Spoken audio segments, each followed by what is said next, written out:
Some people normally call me the mighty King Kong, the lady's choice.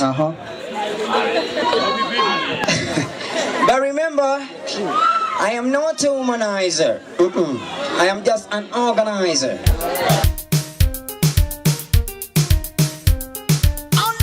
Nyakura Mugajuang, machiegni kendo e chenro marwa mar thuondi luo.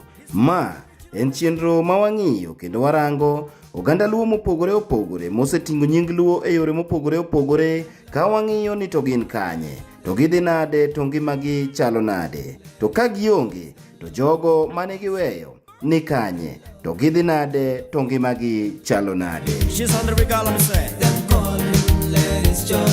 Omiyo odiochieng' ma kawuono wagweng'wech kendo wachopo e gwenge mag Ambira, Ugunja e Siaya County, kama wakelo ni sigana mbaka kaachiel kod ngima mar jangolo marahuma mane osenindo Paul Otieno Imbaya, mane ong'ere kod nying mar Mighty King Kong. Kamae en wuod onagi mane oting'o nying luo kokalo kuom thumbene mag nyiduonge ma idendo gi dho ngere ni reggae, rocksteady kaachiel kod ska, gino mane otimo nyaka ni Nyasaye okawo chunye. Wachopo kendo wayudo min mare ma orwako agisi ronyo, gino manyiso ni biro wa e dala ka en gima opuodhi. Ka gi thuolo ni to wakawo mar mondo mi water alam marwa e kar yweyo mogik mar jangolo. Ka e sechegi to wakwayi kaka jawinjo marwa ni kaw kom, yud bet mondo wami sigana mbaka kaachiel kod ngima mar jangolo marahuma mane osenindo Paul Otieno Imbaya, mane ong'ere kod nying mar Mighty King Kong. Kama kelo ni chenro ni en an jafwambo mari migeno to geni Simi Kenya. Mighty King Kong ne oyudore e piny ka tarik 10 dwe mar 9 higa mar 1970 kaka wuoyi mar adek. Ka bende nyuol mare ne obiro nade, gino mamin mare leronwa e yo machalo kamae. An nyinga iluongo ni Maria Imbaya. An ye min Mighty King Kong. En ye nyathina mar adek kuom yawuoyi. Mighty King Kong ne anyuolo higa 70 tarik 10. To nyinge wuon manene ochake iluonge Noyo. Nanyuole iyo kadhi osuptal. Ai motise iluongo ng'ani Paul Otieno Mnwang'o. Mnwang'o ne en wuora manachako. Mane kaka nene e nyinge Mighty King Kong tero onwang'a mana kaduonga ma, lakini nang'e en Paul Otieno. To mana luonge go idala ka Oyo. Kaluwore kod nyiduonge kata kit ngolo mane Mighty King Kong goyo, oganda mathoth osebedo kaparo ni samoro ne okodongo dala, kata bende ok en ja Kenya kata wuod onagi. Gino mamin mare leronwa e yo machalo kamae. Oyo kodongo koda. Anyuole idala ka to dongo idala ka. Skul bendo chako idala ka. Nursery. Kotieko nursery to dhi klas 1. Mano nosomo kanyo? Nosomo Ambira Primary School. Kuma nosome. Kure mosome asoma kato tije mar thum ni ere kama ndichako nene ka en gi tabia mar thum ni, koso sama nodongo to ne en nyathi machal nade mane samoro nyanyisi no nyabedo jathum? No kunyisa mano. Ere kama ichako nene thum ni kuome ahinya? Thume ni ochako lalna kowe skul, Ambira Primary School. Kochopo osoma to kochopo tich abich to chako wuotho dhi Kisumu. No idho nga mtoka moro kamiluongo ni Kundiek. Odhi Kisumu, koro oso ai class odhi Kisumu. To kowachna no dhi Kisumu, an wenga no bro duogo to karando so kalo go mtoka. Koro odhi adhiya kamano. Koro chopo kama okochopo kata e class 5. Oyore mi class 3. Muremie. Koro kosong'e wach mar dhi Kisumu to koro oweyo skul. Apenjo ni ang'o momiyo iweyo skul, to wacho ni noweyo skul. Koro Kisumo ne manodhi ngae. Koro kochopo mogik to olal na Kisumo no. Koro kanene koduogo, okawinje, kadware to okayude. Ochopo kama koro ikelo na wach ni en chokora. Awacho no yondi bed mana chokora adier Kisumo ka. Mtoko koduogo noyo en chokora. Oyo dak kod chokora. Bas nokawa gi paro kabisa. Kendo nodoko na malit kabisa. Mba wacho ni to yo nyathina ni. Endo bed chokora nade. Tan pod antie. Pod angima. Un mare maonge. To koro ndo weya neno dhi obed chokora.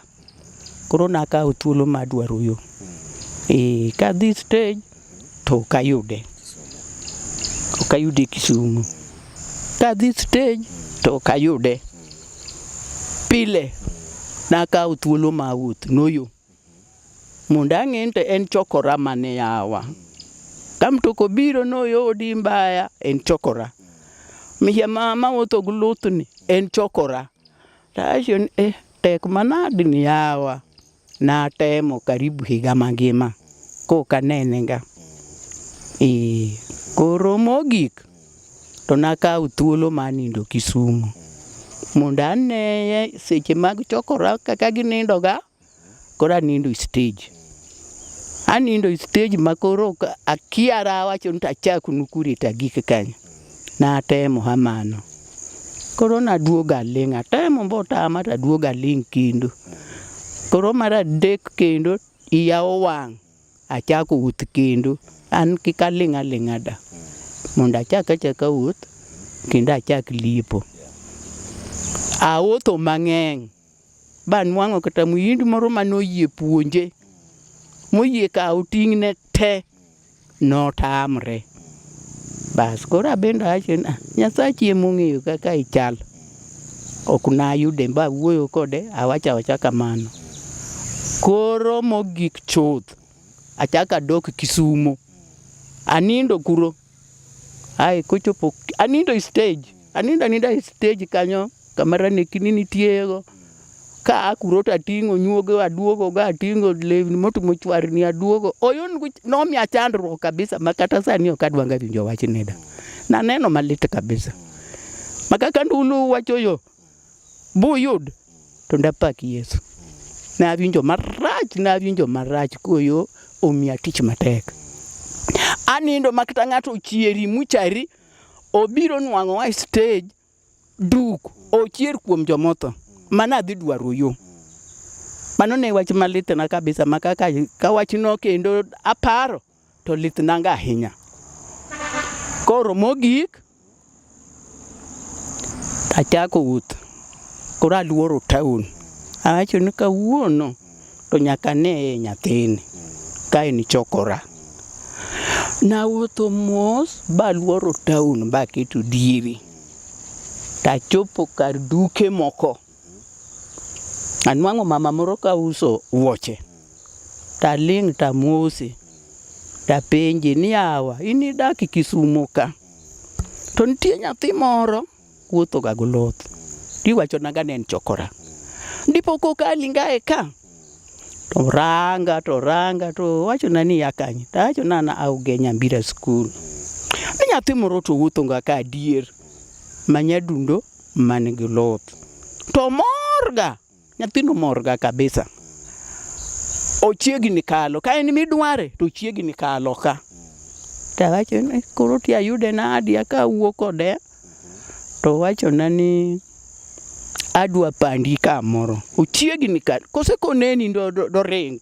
Awacho ni oyo ok nyal ringo. En gi tiende man do ring go. Ndo chunga. Tayo wacho na ni idhi ngasu kanyo. Idhi ngasu no. Mondi pond. To samanga nene tabiro gweli. To ka Nyasaye nono to apoyo kobiro adier. Tae mama no biro wacho na ni echuo biro. Koro beda machiegni. Koro nabet machiegni to kochopo to mama nomusi nuodu genya koridhi to wacho ni dai mama no biro gwela to ka lori ngas to nena to konena to chako nyiero nyiera anta an gumrima kabisa en onyiero anta an gumrima me pi wanga mola nikech omiya tich matek to wacho na ni mama ibiro dwara ayien abiro dwari wodambira wachi ni nan kany to awacho na ni wacho na ngani ni chokora kora biro dwari asoda ki stage asoda Kisumo ka to poka romo ga kodi koro okinyisa e kamidakie oyo nyathina okinyisa mimi achandruok idwa miya mondo atho to pod apidho nyithindo moko atim nango to wacho na ni mama kikitho onyiera to wacho na ni bi wadhi bi ateri kama dakie koro wawuotho to wago mbaka awuotho to rwakore maler aduogo acho ng'ato modak kuchokora rwakore hama adier ma kuchokorada bua wuotho kode nodaki ot moro ni Flamingo bua wuotho to wago mbaka wawuotho to wago mbaka ai kwa chopo to waidho ngasa tapenje noyo ngasi ni idho nganade ni mama bia wadhi oyo nyathina to matek manade to kwa chopo to diyo gimoro to koso diyo gino to lango ywak to kolang ywak taneno kama yindi mobiro yawo dho ot tawacho yawa tek manade yawa awacho na Luisi chuora no tumatum manade yawa mano wonigi Alisi tumatum manade yawa adong chien tadong chandruok mang'eny to wacho na ni mama kiki yuag beda gi kwe bas adonjo tu abet tai muyindi no wuoyo koda tacho nena oyo ano kawinji go Swahili wachini muyindi no wach dholuo ano kawinji ga gik mo wachogo oyo wacho kode Kiswahili to nyiso muyindi no onyiso muyindi en sasa abiriyo apoko keli gik wayindi go tawacho tan magi achamonga gik motumo piligi magi anonda kacham akwanyo tarado to gini pile lilo tacho oyo nyathina an magi ndaka cham adenyo to chamo to ndaka cham adaki kech nikech in to kacham gigi owacho na mama kai kama dakie ineno en chokora tawacho na idaka maber joma wacho ni ngana an chokorago mago joma dwa negi tanda ka negi da kora akili kama ber bas wagoyo kode mbaka nyaka so 9 odhiambo tawacho ni Paul sano kora luonge Paul an kora adwa nyathina atim nang aonge pesa to wacho na nabiro mi pesa mi akodo ogolo silingi 100 ngu 50 to 100 koso 100 to golo na law marachar owacho na mama in jalemo ka lawni na kanuni chako golo law matongweno kod kot mare to wacho na mago to magi mag wuoth okaw siling 150 to 100 owacho na mama koro aya koro joma wacho ni nan chokorano koro idhi dini iti tapenjo na dino nga ita okiduogi dala an adwa ni duogi dala to kwera ndala okaduog ang'e gima timo Kisumo ka tini we skul nango Paulo ni we skul nango Paul we aweya mama odak kora na bende kabiro kadino ita kora dino ita okawinji wach jogo ato madwa wacho na wach not aywaka kora awera kodo koro ok gi wach nada oyo dak Kisumo butieko higa ka kora bende akia na sowera kode koro kana luvi koro kochopo dakika mogik odhiambo samahama Achung' idho ot mane wuon mare ogero na. Taneno yo goloth. To rwakore maler. Onyasa marachar, sat marachar. Taduoga atin, Nyasaye, lamona karo chopo kare. Nyathini oduogo. To wacho na ni mama, aduogo abiro. Tawacho ni donj walem. Donj walem nyathina. Mbaya lemo ni, aya wabet piny wagomba ka. Naonge kata gima tedo. Achung' ang'wedo mana lot. Tie matedo go kuon. To kochopo okinyi. To wacho na ni tera ka chief. Apenjo ni chief idhi omang'. Ni tera. Apenjo ni chief man. Ni tera ka chief Richard Okoth. Nawuok kode. Apenjo ni idhi omang'o nyathina. Ni tera. Nawuok kode. Atur. Badhi kode. Kwachopo ka Okoth Richard. Tapimo n'Okoth ni Richard. Nyathino wacho na kilika. Koro gimomiyo odwa biro, momiyo biro kani to ok owacho na. To wacho na ni adwa dhi loka. Tapenje no yo. Loka kany na Amerika. Idhi omang'o. Mama na dhi loka. Tapenje ni ng'ato moko somo ka in. Dhi loka. Oyo nyathina idhi si oko. Achako ywak. Idhi si oko. Ok ibiduogo lo. Tidhi timang'o. To wacho na ni adwa chief ondik na barua. Oket na ya mur. To kiny wadhi kodi Kisumo. Nena ywaka mba wacho ni tek manadi nyithindwa. Mani abiro tumo nang'o. To ko wacho onyiso Okoth Richard. To Okoth penja ni Mama Maria. Ibendi yien nyathini odhi loka. Ta wacho ni bulo buoga go an kora kia. To wacho na ni jowa kod loka jowa moko somo. Jogo thagore ga. Miyani dhi thago loka cha. Amerika odhi omang'o to kusomo. To wacho n'Okoth ni jaduong' chief miya barua. Nyasacha mosotaya. Bachako wuoth guluth. En modwa taya nyaka loka. Onge ng'ato mabiro taya to Nyasacha man Paulo manochaka ema dwa wuotho koda. Okoth no kotamore. Ud karachuonyo. Maka kichako luwo wacho yoni tilu gadier. Ilu aluwa gadiera ni minoyo nugu chandruok. Okan maber.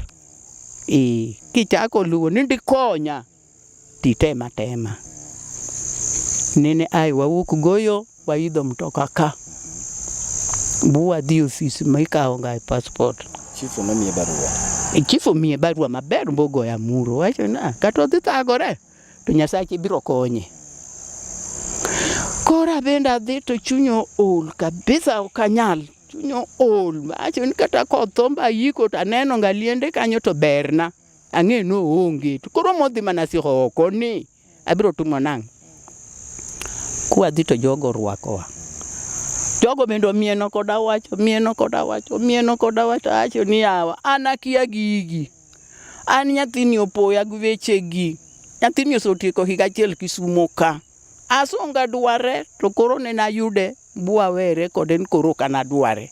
Koro koduogo to duogo na gi weche go. Tiema jogo bendo rangore.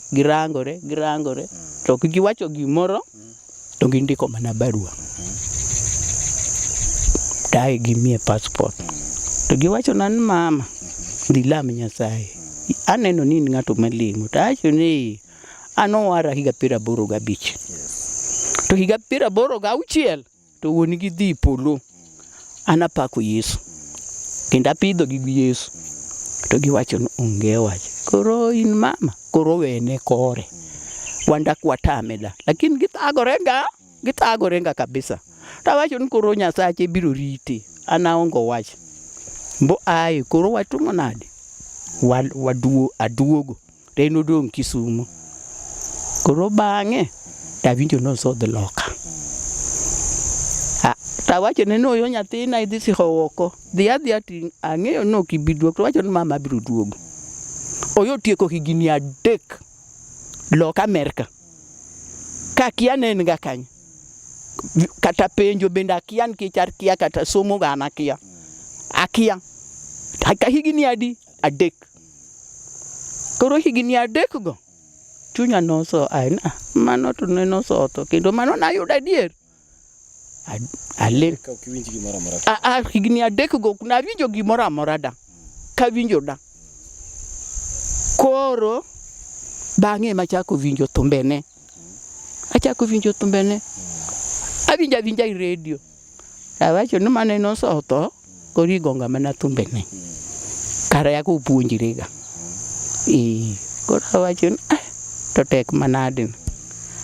Thumbene ge mana winjo ga thumbene ge mana winjo ga. To wetene bende wacho na mama. Wek bedo go parruok. Wuodi nitie. Tapenjo ne en kure. To ino kiwinje ka thumbene. Awacho ni thumbene ta winjonga. Wuodi nitie beda gi kwe. Kik bed gi parruok noto. Enti ongima. Higni 3. Karomo higni 3 go. Oyo kala nyaka Uganda. Ko Amerika. Awinja no yo kalo. Cinderella kalo. Odi Uganda. Apenjo ni Cinderella tonga. Ni maiti King Kong. Apenjo ni maiti King Kong tonga. Nyathini.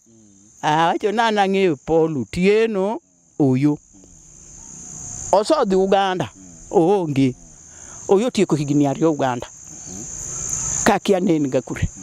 Koro higni 5 kapok inene. Kapok aneno kite. Pok anena kite moro maro. Apodi. Kata lekne onge.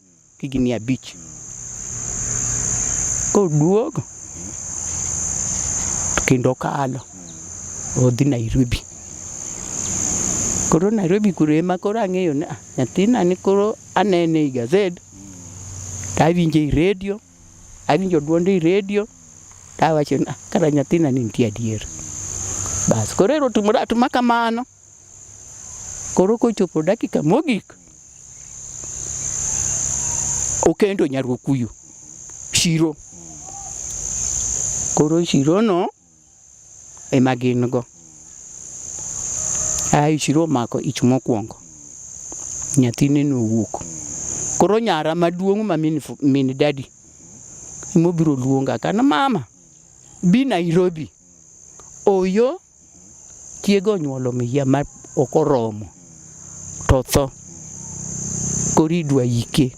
To yo kweri ndako yik miya kionge. Bi okowo na pesa. Ema na kwongo nene Oyo. Kodak kamoro Halngam. Kod ng'ato manene okawo ting'ne mathumno. Wilson. Odak Halngam. Koro nyathina manyakono emwawuothogo. Emotaya nyaka Halngam. Buwadhwa yiko miya. Aya duogo. Kendo odak. Kendo Shiro mako ich. Kendo Shiro komako ich. Kendo ino bendo wuok. Kendo gona sim. Tachen achieng nyathina. Anaol. Wewe yo yik nyathineno. Ni mama kikiwe makibiro da. Bia yikre. Yawo nyithindo ma yawo ariyo. Benda dhia yiko. Koro mogik to yo kwera ni koro Shiro okokend. Daktari opimo nwang'o no. Ofuko ne manyuol. Lach. Emomiyo kiro nyithindo. Koro yo wacho ni kikinde. Data penjo yo to kanonegi go kuyu. Ikawo nyari gito iwito. Koro ng'ato mawito mana kothagi. An koro ndaka bed kode. Ero tema akwere mbopo ko winjo wachina. Ayo dak kode. Shiro no bendo dhi olalni. Koro kone Shiro. Shiro no omuomo biro i dala ka. Apoi mana kodonjo. Nikech noyudo kosobire. Apoi kodonjo. Samahama. Tarango tacho. To ng'ato machal mana chioyo ni yawa. Koro to mang'o to yonge. To kobiro talemo ne. Gulemo nane. Talemo ne. Taya wacho ni to mibiro ni. To ot onge. Takia kamoyo nitie. Ibiro dak kany. Ang' ni chamang'o. Un muchamo ga mana rabuon mkwachini. Ana chamo ga mana kuon bel. Ang' ni nyal. To wacho na nang' na nyalo. Ero wadako kode karibu dwe mangima. Ai chieng' moro piny. Wanindo kode otanda na. Awacho ne no kateri kamoro da. Anakuo. Owara. Apako Yesu. Otanda ni midwa ninde. Nyaka uyo noduogo ke ni duogo.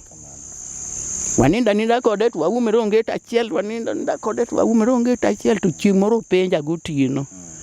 Ni mama King Kong. King Kong ni sura yake itanipotelea. Tapenjo ni potelea nadi. Ni sura ne biro lal na. Tawacho na Kano lali ni danyaru kuyu. Ukano lal. Obiro mana biro. Atemo ko embo tieko dweche adi. Rio. Koro dwe mar adek.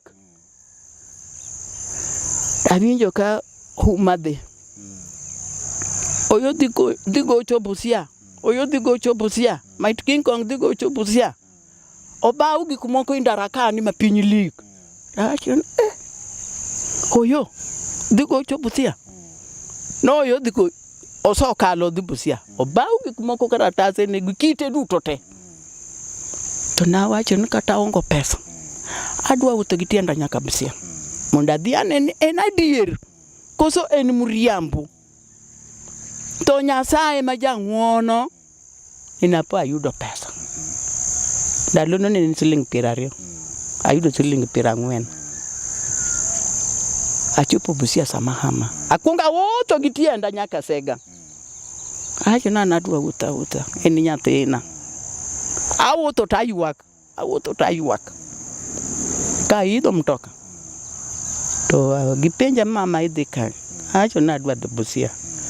Busia idhi stage man. Acho na nadhi lora kama Nyasaye oketo na ng'wono. To kachopo stage Busia to gilora. Mama koro chako rango ng'ato midwaro no ka. Naranga piche go adok chien. Koro arango mana yath moguri e picha mar Oyo, Achopo kama ne nodonje. Kama nodhiro dhigo chien. An mango ka jopong. Awacho ni en ka. Koro abenda aling achunga irakani. Ka ai tapoyo ka duongo rakach. To askari yawo rakach. To wacho na ni ka ok donjie. To wacho ni ang' ni yaw ang' na donji. Tidwa neno ng'ano. Wati nini ka? To wacho ni wat na to nika. En ng'a? Taluongo n'Oyo. To wacho ni ng'ato man ka iluongo ni Might King Kong. To wacho ni eru mane ma dwaro. Ayo duro ga ot. Ayo dhika mokani Oyo. Ayo dipenjo yo ni ng'ato ni rakach dwari to chal mama ni. Adhi ayawne. Wacho ni dhi yaw mana. Ayo yawna. Tira kama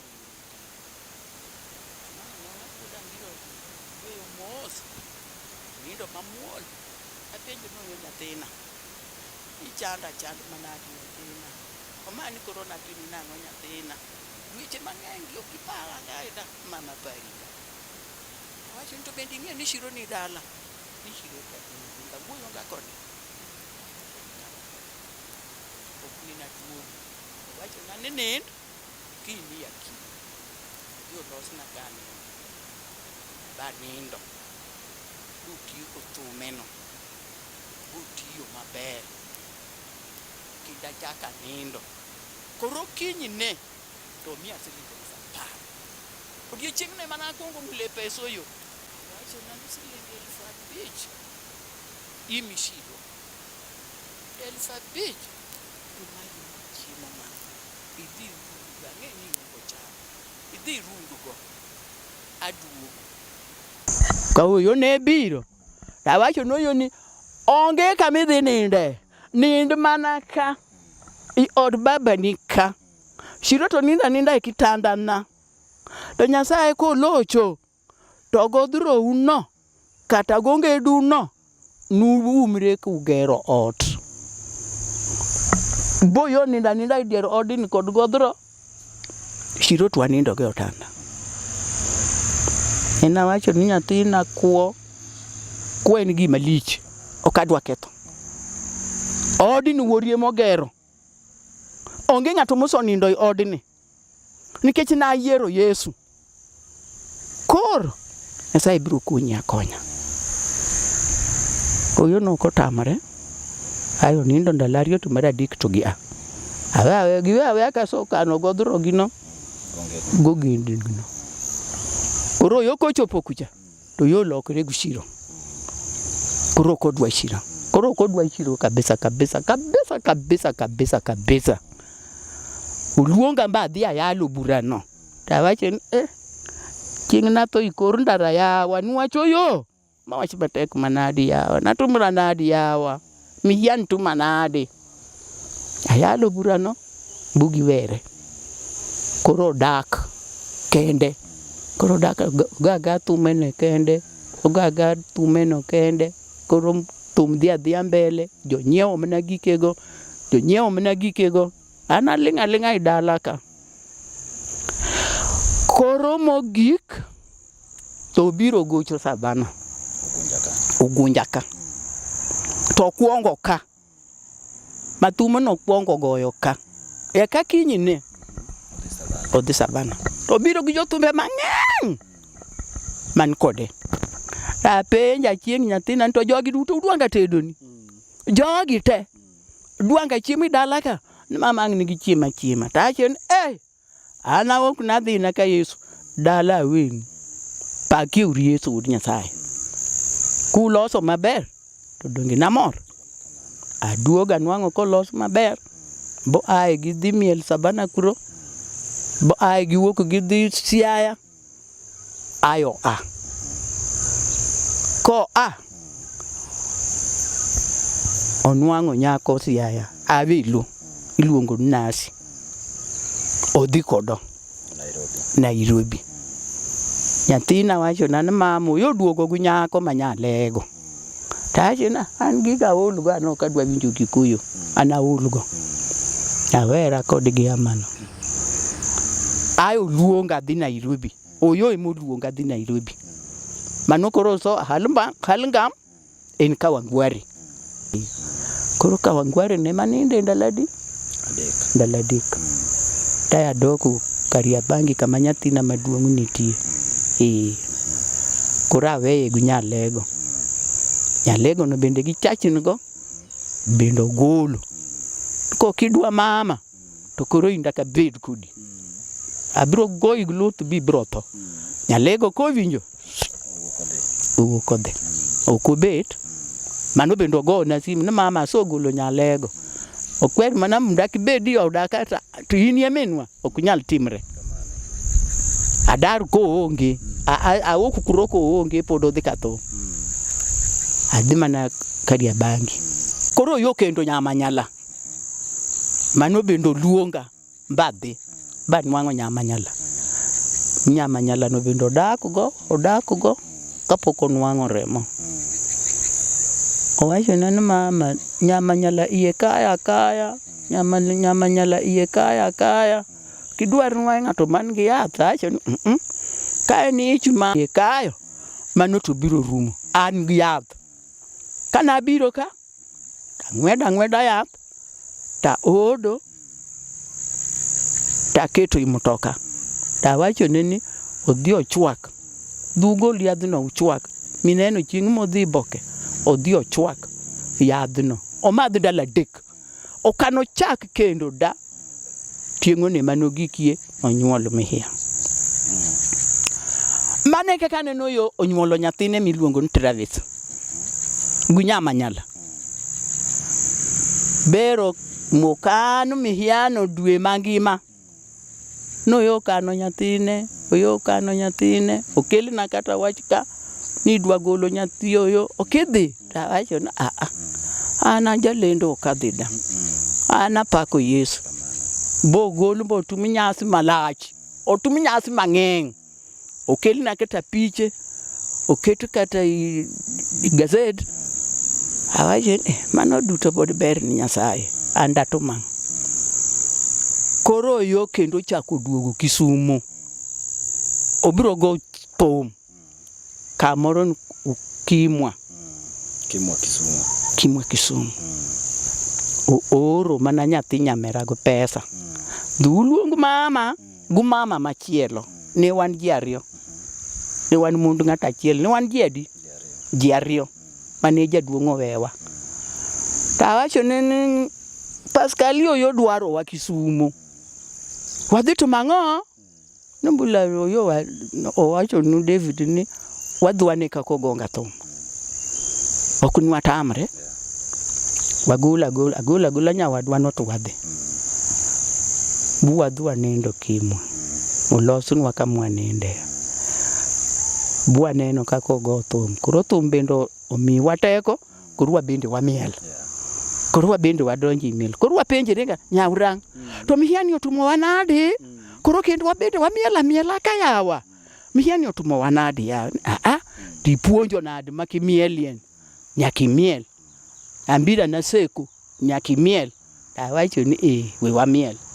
Bua miel Kimwa. Mbu pinyoru. Mbua chako waduogo ka. Koro to maro yo no buoga. Oknangi. Mane mani romo kodi mogik mar Kimwano. Mar Kimwano. Ema na romo koro mogik kabisa makendo kachaka romo kodeda. Koro. Unwango nyama nyala. Onyuolo go miya. Ragiario. Ya wuoi. En kodo. Mane ode. Kero uneno karito odeno. Dongarito odeno. Ang'e no duogo. Okadwa na bed dhako ma uso gik moko. Amuk dirise nega us. Nyathina chiege no so. Biyo chama tikego. Nyasaye koyie. Nolos. To noduogo. Gi nyithindego. Koro jaloka. Pari los nae od miyano. Dhako biro duogo. Abendi los nae odani. Dipo kogoya piny. En gima lit nangan dikoro dalani lich. Dalani dikoro lich. Dikoro ka dhi kata puodho. Dikoro ka timang'o. Dikoro alinga. Oyo woda mbira. Kendo ne lit na matek. Ba wacho to koro kama nyoro Nyasaye odwa ting'a malo. Guchandruok machandora gi nyathina kadwaro kochokora. To koro kendo piny maya nodoko na malit. To kuna ywak. Kuna ywak da. En alama Nyasaye. Piny ger to piny lieth ok anyal dhi kata Nairobi. Ok na dhi kata neno yo Muchari. Nene piny lich. Kaparo na dhi to adhi wuok nukure. To kaparo na dhi to adhi tumo nang'o. To adhi duogo nade. To pesa biro yudo kure. To rahicho daka ni mama gisochopo kuomwa. Mama kujogi osochopo. Mama kori nego waduto. Woda maduong' ywaka. Mama kori nego wagisochopo kuomwa. Awacho ni lamuru Nyasaye jogi kubinego u. Dwaruru kaka ndu kelo yo. Piny lieth. Mok na dhi Nairobi na. Oya neno mana kokil. Arito mana idala ka. Ba wacho to matek manadi ya. Kama kaka jodonga chien. Konya uru dala ni en dala gi King Kong. Eri paro mbi wuotho mbi chopo. Chandruok madbedi chunya. Ikonya baba. Mudhieri ni mandipo ka paro ngoyo. Ikonya. Ulos na kata liende no. Neno tuma raf ka piny liet. Buneno okogo plasta maber. To zonga bedo ko ywak na idiel kanyo ka leke. Mama koro koth goya mama koth goya. Achunga ni to in ng'anga ma koth goyinga. To chunya tuomre kuome to dikinya kawo mana kwer. Adhi mana payo kanyo budoko maler. Awacho ni bula ka ni kuma neno kitie. Atim nang'o. Payo nga kanyo mbapa maber mba loso maber. Tiwacho na ni jothumbe duto. Iloso nga jumudong chien loso nga. Koro mara ni tineno tumre na makuluvi en jowadwa. Kukonya ya. Tarik 25 dwe mar 12 higa mar 2017 odiochieng' ma piny ngima kaachiel kod jo Kenya duto to ne nie mor mar skuku kata Christmas. Jangolo marahuma Paul Otieno Imbaya, ma bende ne ong'ere kod nying mar Mighty King Kong, ne owito ngimane e kar od thieth ma Kenyatta National Hospital. Ka bende thone ne itudo kod weche mag siasa kamae ne timore ndalo 2 mane otelo ne yiero maduong' mane otimore higano.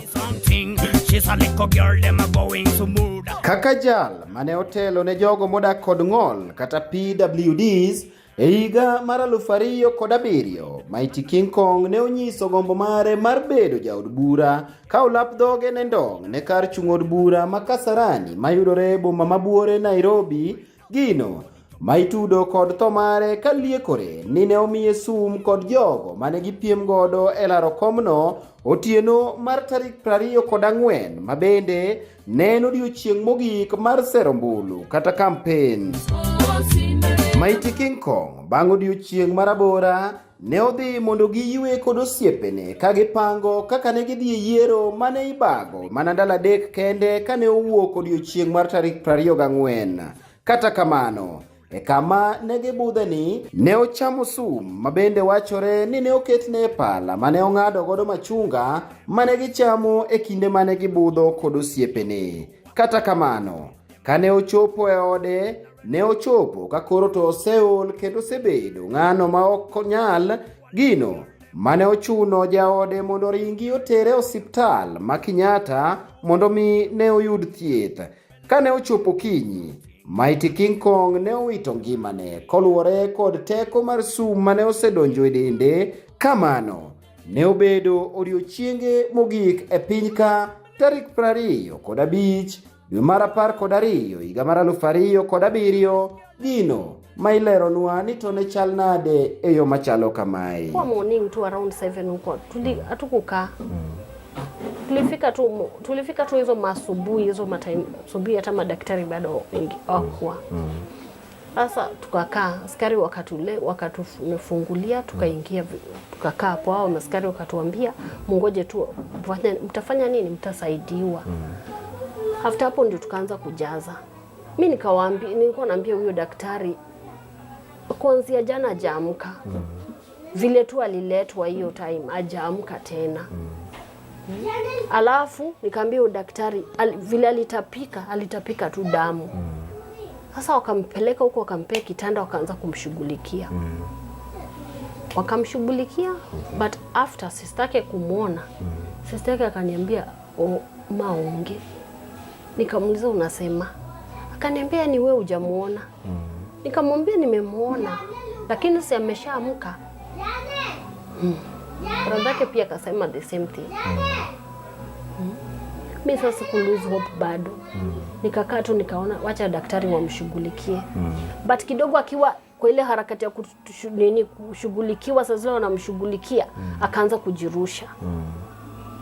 Kujirusha, nikaona daktari wamepita na yeye mbio wanampeleka huko ICU, anakimbizwa huko kwa emergency. Kufuata wakatuloki nje, wakasema hapo turuhusiwi, lakini nimekatalia hapo ndani. Wakijaribu kurestart heart kurestart, ikastop. Hivyo tu.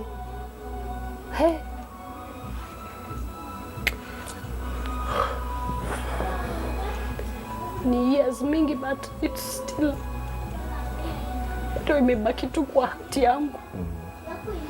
Cause siku expect au amemleta saa 6 and then kesho yake hayuko. Then siku kwa natarajia ati atadai. Hata siku natarajia juu he was okay hata tukimpeleka, but ile alikuwa mwili yake ilikuwa ngumu. Hakuna vile tungefanya juu hata kumtoa huko ilibidi nimbebe mpaka pale kwa kuchukua gari kwa huyo daktari. Daktari akajaribu kumfanyia hiyo. Sasa siku expect ati tukifika pale tena, but wale madaktari wakiwa naye huko ndani wakiendelea kumshughulikia, ndio niliona tu wamepita na yeye mbio. kwenda huko kidogo tu, after some time wanatuambia tungoje wamshughulikie hapo ndani, ati huko haturuhusiwi kuingia. Akuja akatuambia ati I'm sorry. Yani nilishindwa, nikashindwa what happened. Nikashindwa where am I, what, yani nilikuwa totally confused hiyo time. Nikashindwa why now, alafu I was okay.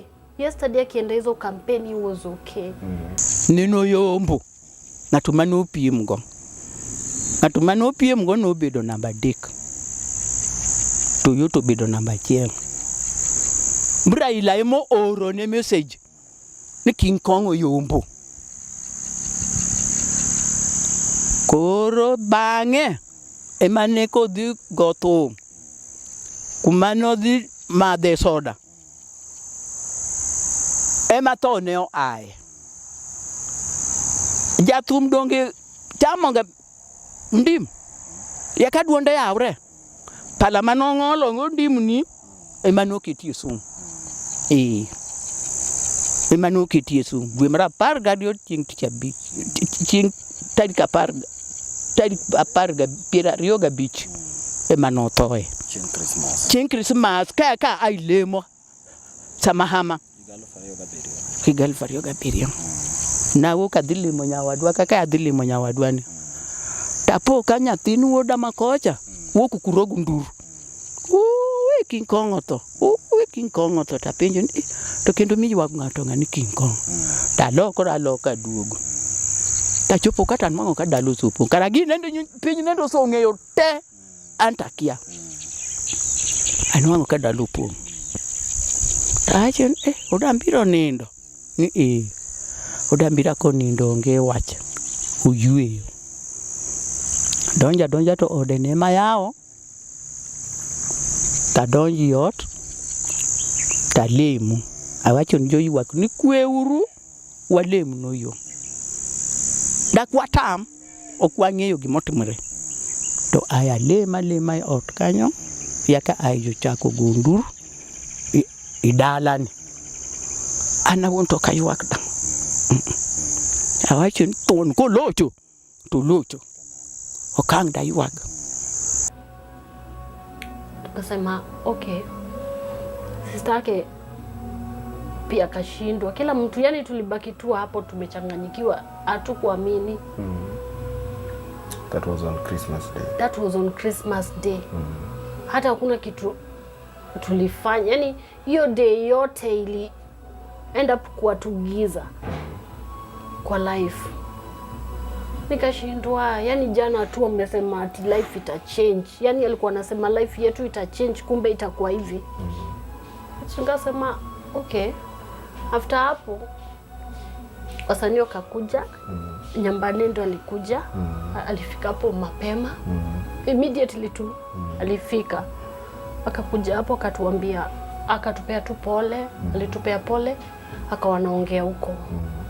Pia yeye akaenda find out. Akamuelezea. Tukakaa wengine pia wakakuja, best yangu huyo mwenye nimekuambia kwa Finland pia akakuja. Akafika hapo tukakaa, akaniambia Jackie ujipe tu moyo juu. Nikamwambia huyu alikuwa tu fine. Sasa nini imehappen? Na alikuwa tu poa, tumeshinda poa. Ametuambia life yetu inaenda kuchange. Na mimi nimekaa restless juu hata nilikuwa na babe love you usiku. Unaona nilikuwa nakwambia tulienda hadi kwa stage hakuna hata gari. Juu tulikuwa tuna try, yani mimi sikuwa na amani, nilikuwa naona tu kabisa mtu hawezi lewa aka hivi. Hakuna vile unaweza lewa ukauke mpaka mwili yako iwezi jinyosha. Hiyo ni haijaitokea. Batao juu ule alikuwa analewanga deep. Na analala kabisa. Unajua si poa pia kwa hivyo. Juu yeye alikuwa analewa mpaka akilewa saa zile amelewa, akilala anaweza lala hata the whole day. Lakini at least alikuwa analala na anaweza amka aende hata kujisaidia. Unajua hiyo unaona, ama aseme nipikieni uji. But hata akirudi hiyo alilala tu. But hizo kuanza kuteseka hiyo yenye alianza tu vile hiyo time tu alianza tu kutapika na karudi akalala. Hapo nikakuwa tu So each time aliamka yenye alitapika alikuambia anything? Aliniangalia tu. Nikamuuliza ni nini? Nikamshikilia hivi nikamuuliza ni nini? Akuongea. Nikaita Blavion mbio. Junior tulikuwa na yeye hapo. Nikamwambia hebu angalia. Hata kama mmezoea mnakunywanga nyi wote hivi, mimi sioni kama mimi siamini na sioni, nafsi yangu inakataa kuamini kuwa ako poa. Na hii wakati alirudi, it means tangu wao watu wamlete mpaka wakati alikuwa amekufa hakuwahi kuongelesha? Hakuongea. Lakini pale ndani sasa tukiwa pale kwa hosi hiyo time tukiwa tu pale ndani tu hiyo time kitu mmoja tu alisema tu hiyo time tu yenye alifungua mdomo tu ya last alisema tu angalia Travis. Nikamwambia tutamwangalia wote. Ati wewe pona, tutamwangalia wote. Alinambishika tu mkono juu tulikuwa hapo. Nimekaa na ngojea sistake tu afike. Amepewa kitanda, ananiambia angalia Travis. Hivyo tu. Hakuniuliza hata kusema sijui nini ama nini. Alisema tu angalia Travis. Hivyo tu peke yake. Sasa mimi nikakaa nikamwambia sister yake vile wamefika, ati akaniuliza amekuambia nini? Ati hakuna kitu ameniambia tu angalia Travis. Sister yake alimsikia hivyo. Alienda pale ndani tu kumwangalia kaona. Akaniambia onge Oserum. Nikamuuliza apenji iwachoka ni Oserum owadwa onge. Mano keno wadwa moni ndo kanyo keno wadwa ini kio wadwa mano keno wadwa owadwa Oserumo jogi osetie ko wadwa. Alisema tu hivyo. Brother yake kukuja nikajua sasa ataniambia kitu different akiingia hapo ndani. But nasijui tu after hapo kakaa brother yake akampea tu akimpigisha story akamwambia utakuwa tu vizuri after tu hiyo nini kishaisha juu alikuwa ameshamwekea ile yoshe. Walikuwa wameshamwekea sasa ya kuosha juu. But after tu imekaa kidogo huko. So hii period mlifika OC na time sasa alikuwa ameenda kabisa, inaweza kuwa after how long? Tulikaa OC tulifika asubuhi. But alikaa ilifika huko ikielekea majioni tu huko. So aliaga around what time? Ilikuwa majioni. Nimesahau hiyo time but ilikuwa jioni. Ilikuwa around 5. So after all this madaktari wakasema nini imemfanyikia aswa? Wakasema tuko wakatuambia amesha pass. Mimi nikawaambia mfanye tu afanyiwe tu postmortem. Mimi sioni kama hii yako sawa. Afanyiwe tu postmortem. It's not natural because he was fine. Amerudi, mwili yake hawezi hata move. Hii kumtoa juu hata angekuwa tu kwa hivi. Unajua tungembeba ati sijui ni, lakini alikuwa amelemewa. Nikashindwa na wale wamemleta juu aliletwa. Kuna wale wenye walikuwa na bodyguards au wake kama Santos walikuwa au ni marafiki tena walikuwa ni wana mgard. Juu walikuwa kama bodyguards wake. Au nani Santos hata sijuangie sasa hiyo kwa wapi. But hiyo group yote hao walimleta. Wakasema tu wako fine. So madaktari walisema ni nini imemuua sasa? Madaktari walisema ati alikufa na poison. Hata niko na death certificate yake hapa inasema tu ni poison. Alipoisoniwa na Bygone poison ndiye aliekewa. Na hawa watu walimleta baadaye walisema nini ilifanyika? Yani walienda tu missing hata uwezi wapata. After that hata hawakuwahi onekana. Kama hiyo time mwenye alikuja Santos alikuja matanga na hao wengine. Na wengine hata kuna wao wengine kama hao wengine, huyo kijana mwingine yeye akuja. Lakini Santos yeye alikuja hadi matanga. Na mliwahi ongea na Santos akasema ni nini ilifanyika wakati penye walitoka? Alisema tu alikunywa soda. Hata hao walikuwa wanasema tu ati hii ndio siku wameona King hakutaka kukunywa. Alikunywa tu, aliitisha waiter, hiyo aliitisha tu Coca-Cola peke yake. Na hiyo ndiyo aliletewa, na hiyo ndiyo alikunywa. After kukunywa kalala kwa meza. Wakasema labda amekunywa. Lakini after kukunywa yeye alilala tu kwa meza. Sasa hata wakiendelea na hizo mkutano yeye alikuwa amelala tu.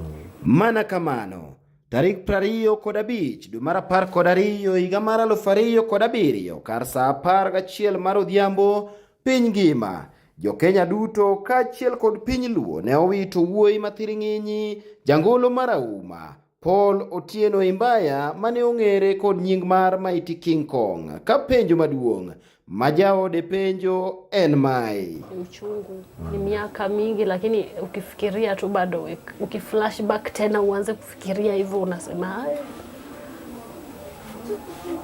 unajiuliza why him. Higni osekalo buora kendo ndalo osekalo mathoth, to kata kamano pod waparo jangolo marahuma mane osenindo Mighty King Kong ka bende ka opogore gi bedo jathum ma jopiny ngima ne ohero e ode kata e anyuola mare kod osiepe, to ne en ng'ama chalo nade gino ma jaode leronwa e yo machalo kamae. Na yeye hakuanga hata anatafutia mtu mabaya, alikuanga mtu ana make peace. Alikuwa anasaidia penye anaweza, hata mtu akikuwa na shida atajinyima amsaidie huyo. Hata kama nyinyi hamna na mtu ameingia na mashida zake, aanze kulia kona hivi anataka asaidiwe hivi, atajinyima tu asaidie kwanza huyo mtu.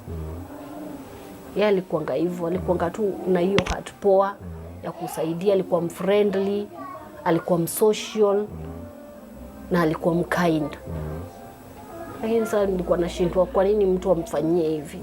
Bang' tho mar Mighty King Kong, jaode kaachiel kod familia mare ne otemo timo nonro mar ng'eyo kuma tho mare nowuokie, gino mane omiyo ngimagi omedo bedo matek miwuoro kane giyudo buok mopogore opogore mane nyisogi mondo migiwere kod wachno. Juu sasa yote time tulikuwa tunachunguza, tukaanza kupata hizo threats kuwa tukaanza kupata threats kuwa tukiendelea hivyo. Because mimi nilipata hiyo threat nikaambiwa ukiendelea hivyo utapoteza mtoto wako. Sasa nikaanza kuangalia sasa niking'ang'ana na huyu hadi tukatoka kwa ile nyumba ya Kawangware tukaenda kuishi huko Mushadha. Juu tulikuwa tunahofia, yani tuende place hatujulikani, na hiyo time watu wana fight campaign. Hatuna place ya kukaa, tukaenda kuishi Mushadha, tukapata nyumba nyingine huko tukakaa. So mlikuwa mnachunguza kupitia polisi ama kupitia nini? Sasa ndio tulikuwa tumeshaeka polisi watatusaidia. Na hiyo time Michuki bado alikuwa hai. Na alikatuambia ati msijali, alitusaidia juu hata yeye ndiye alitoa basi yenye tulikuwa tulienda nayo, alitupatia hiyo pesa. Alitupatia pesa ya basi na hizo za kulipa hizo nini? Expenses za kwenda matanga. Alitupatia cheki ya 85,000. Eyiero mar higa mar 2007 mabende wachore ni ne omiyo ngima mar Mighty King Kong olal apoya nono, ne en achiel kuom jokanyo mar duond bura mar Orange Democratic Movement kata ODM, gino ma jaode leronwa ni to bende chama kata josiasa kaachiel kod jochung' mage bende ne ochung' kodgi kaka familia e kinde mane gichugulika weche mag liel, to kata mana bang' iko Mighty King Kong.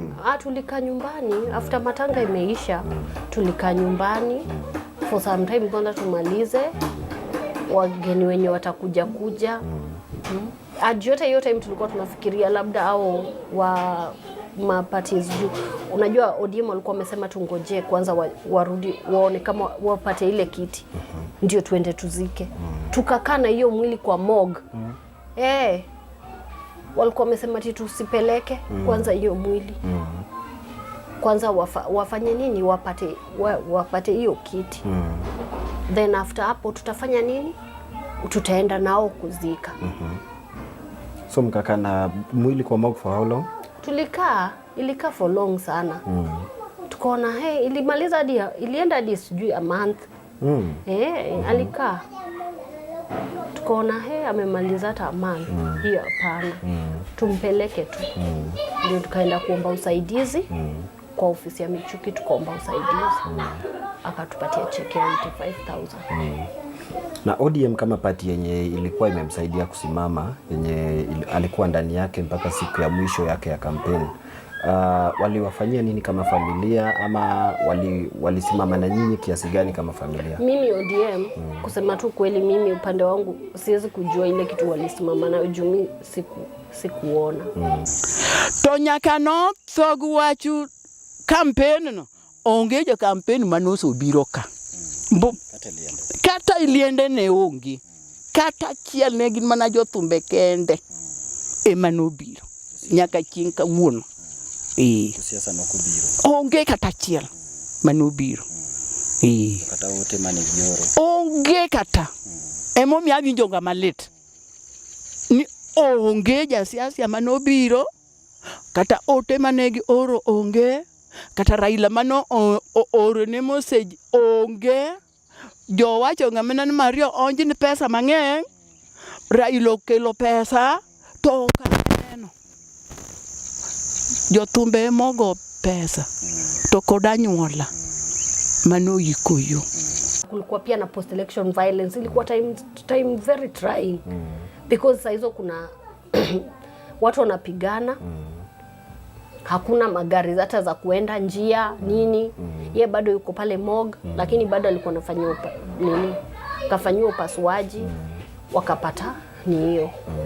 Sasa after kupata ni hiyo, tukaambia hao ni poison. Aliuliwa. Wakatuambia tungoje kwanza, tusiende kuzika. Ati tungoje wachukue kiti alafu tuende tukazike. Sasa mama pia akatuambia mwezi mkashinda, mwezi mtangoja, lakini hiyo mwili inafaa tu mjitahidi ifike nyumbani. Mjitahidi tu vile mwili inaweza fika nyumbani apumzike. Tukafuata ODM, tukawafuata sana, tuliwafuata. But sikuona hata kama wali respond. Wakatuambia ati watatuona after tena tumeshaenda kuzika, but hawakutuona. Sasa tulimaliza, tulienda tukazika, tukapita. Juu hiyo time kulikuwa na chaos sana kila place. Tukachukua gari pale Mona Lisa pale. Hapo ndo tulichukua gari. Tukaenda hii. Kata obedo ni josiasa kachiel kod chama mane Mighty King Kong otho kani godo machiegni kendo tiyo godo e yor campaign, ne ojwang'o familia mare kendo weyogi e lwet nono.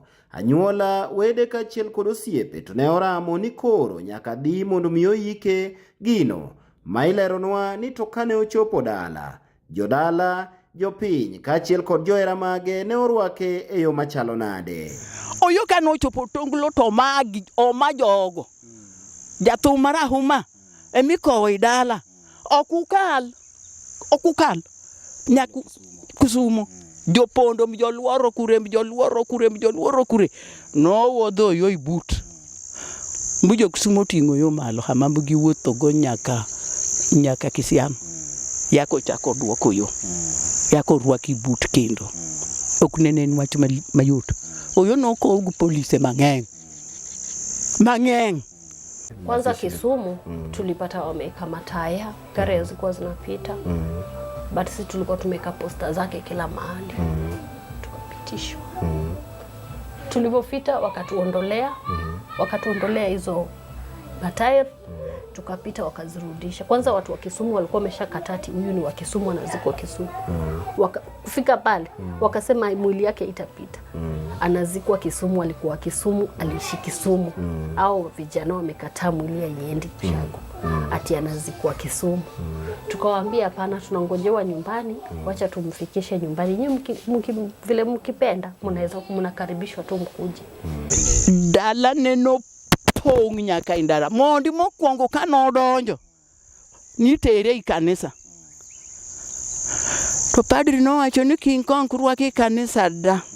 Jogi dhi nego dirise gi te. Ketura keta King Kong ka.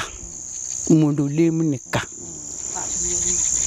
To pap ma St. Paul kod primary school neno pong' tech ma kama onge. Oyo nolor kacha. Oting'a ting'a. Ka onge kaka mtokni donjo. Ba wacho ni mane wuoi. Manero minister manyorondo tiyo.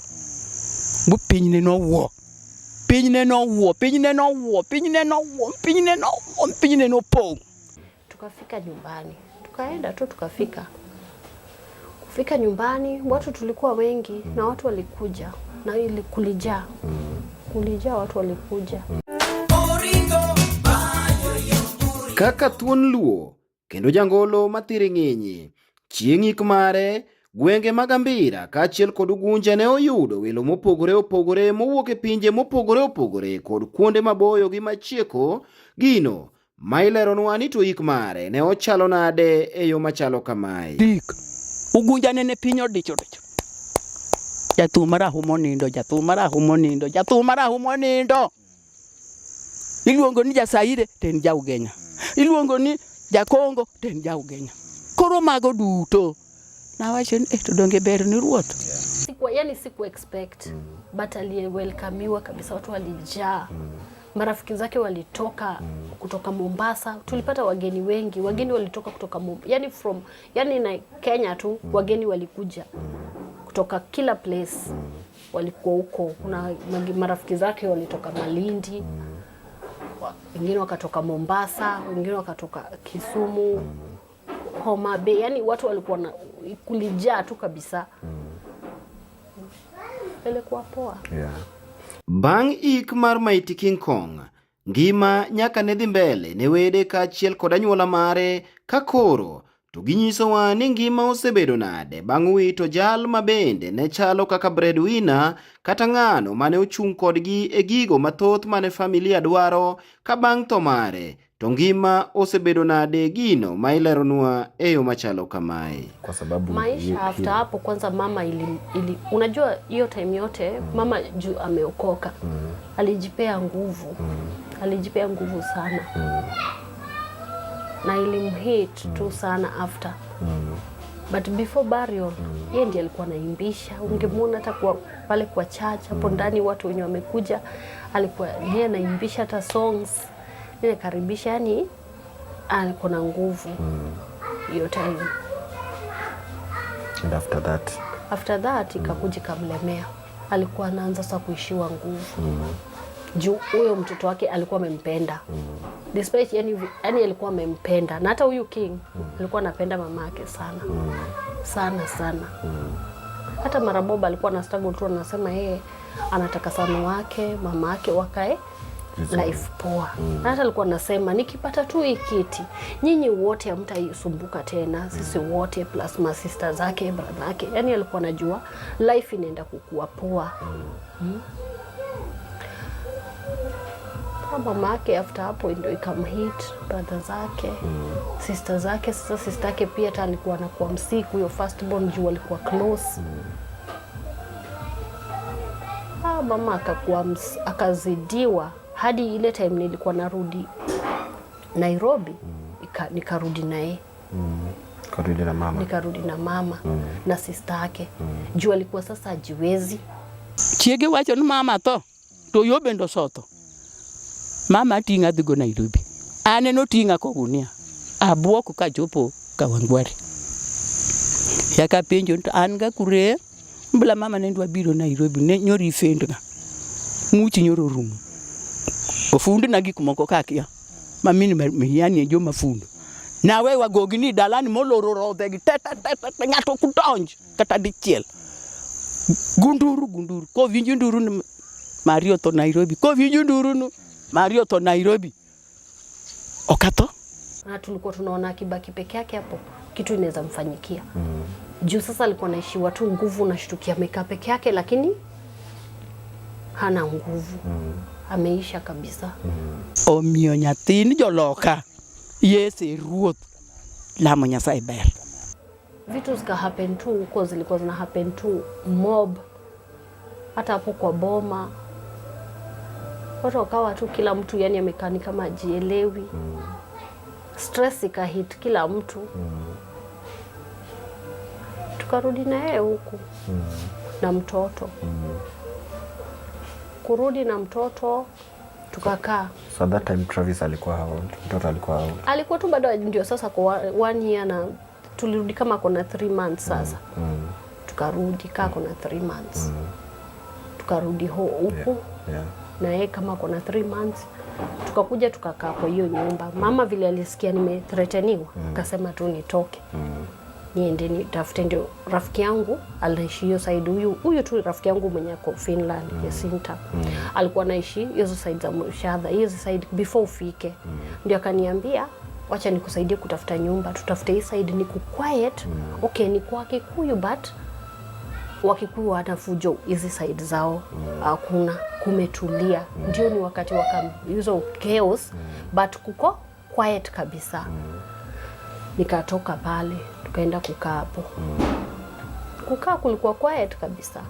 Kukaa tukakaa, na saizo bado watu wanaendelea na ODM pia wanaendelea tu kufuata ile kiti wapate. Si ndio watu wakakufa, lakini hiyo side hakukuwa na chaos hata kidogo. Tulikuwa tunatembea tu vizuri, tunaishi tu vizuri. Tukakaa hapo na mama but alikuwa na stress tu. Ilikuwa inamuaffect hawezi. Hata tukikaa kwa hiyo nyumba ilikuwa bado inamuaffect tu. Akikaa tu peke yake, hata kukula kwa nakula. Alifika hata kukula akuli. Sasa mimi hata namkaza kule.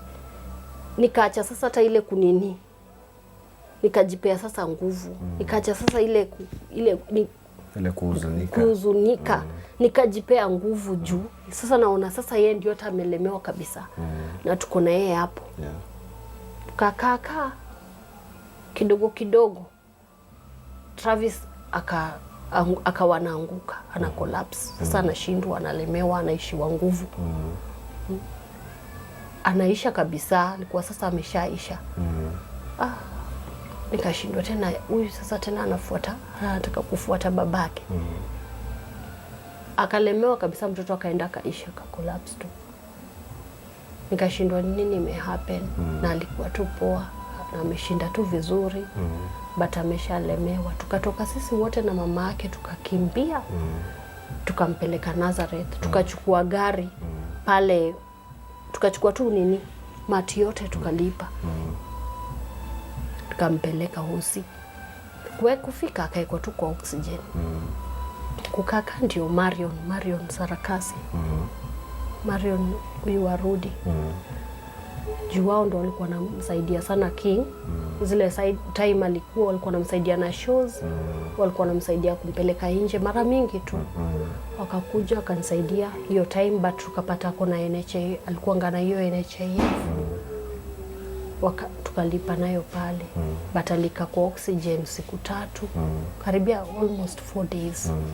Alika kwa oxygen na hizi breathe. Akitolewa hivyo anashindwa.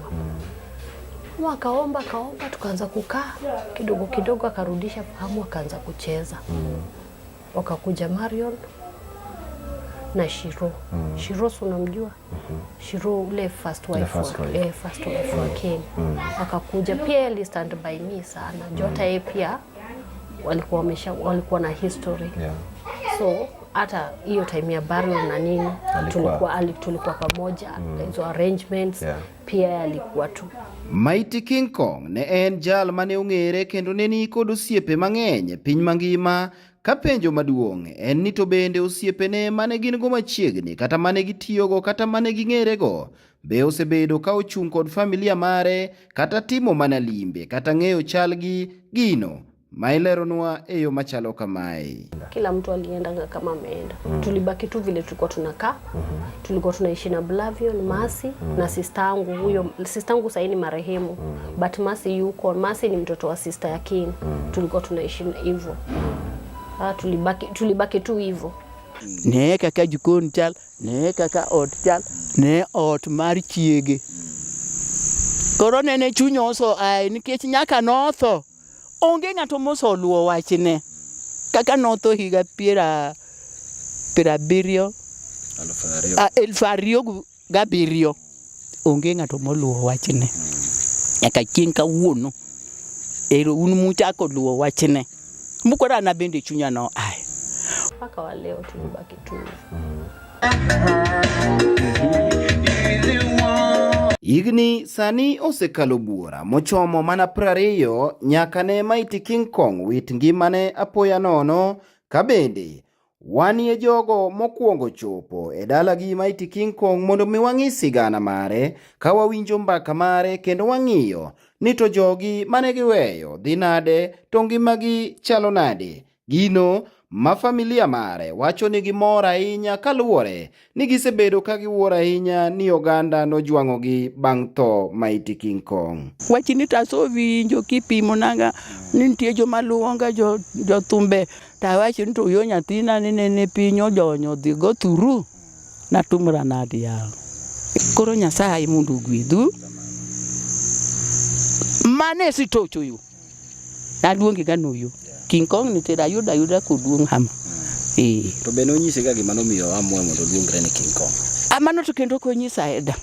Thumbe nego ema ne nawinjoga.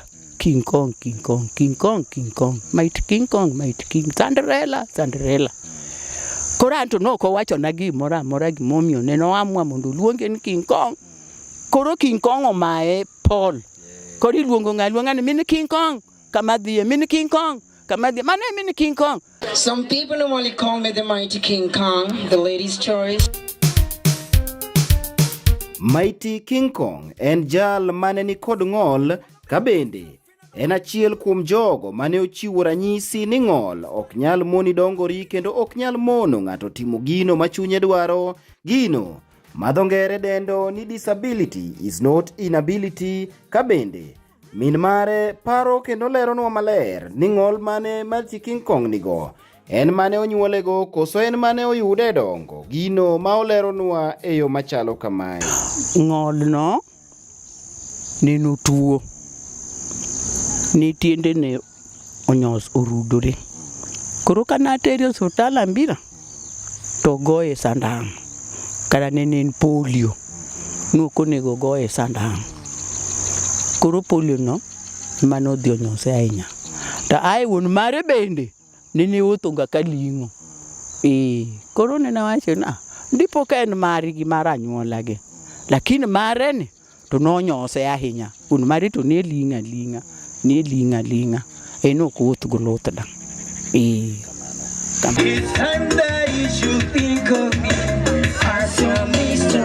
Mighty King Kong ne oweyo dhako achiel, Mama Jacqueline Auma nyar Budalangi, kaachiel kod wuode Travis kod min mare. Jogo duto magie sani to dago ngima maongore, ka gipenjore ni konyruok margi biro wuok kanye bang' ka jal mane wuok kaka taya mane menyo negi dala ngimane ne ong'adore apoya tarik 25 dwe mar 12 higa mar 2007, ka nyaka sani to gin jogo ma odak mana ka penjore ni ngimagi biro chomo kure to konyruok margi biro wuok kanye. Olie maol, koro ok anyal dhi ndalo, ok anyal tedo, nyakwara ni ema tedo nanga. Kadong kenda tata thoya nikech ndalo ng'eny. Jangolo mar Auma Paul Otieno Imbaya mane ong'ere kod nying mar Mighty King Kong iparo kod wende, nyiduonge kaachiel kod thumbe mopogore opogore machalo kaka Ladies Choice, Oringo, Cinderella, Give Me Your Love, Afrika Mashariki kaachiel kod mamoko duto mane ogolo e kidono mar reggae, rocksteady kaachiel kod ska, kagie thuoloni to minode kaachiel kod min mare mana kaka wasewacho dwaro mondo mi okonygi e yore mopogore opogore mondo giyud kaka ginyalo skuma ngima. Okay, namba yangu ya simu ni 0794 84 77 26. Hiyo ndo namba yangu ya simu. Wakwayo jowinjowa kaachiel kod joneno duto manyalo konyo mondo mi okonygi kokalo e namba mar 0794 84 77 26. Ma en namba mar jaod manosenindo Mighty King Kong, kendo ote moramora mar kony ma ochwal biro golo nying mar Jacqueline Makuli. Kaka pile, gimoramora man gi chakruok nyaka bed gi giko ka gikanyo. Ema wachopo e giko mar kelo ni mbaka sigana kaachiel kod ngima mar jangolo marauma Paul Otieno Imbaya, wuod Ugunja, Ugenya, Ambira e Siaya County, mane ong'ere kod nying mar Mighty King Kong. Ka bende mane kelo ni chenro ni en an jafwambo mari Migeno to Geni, Simi, Kenya. When they walk, it feels so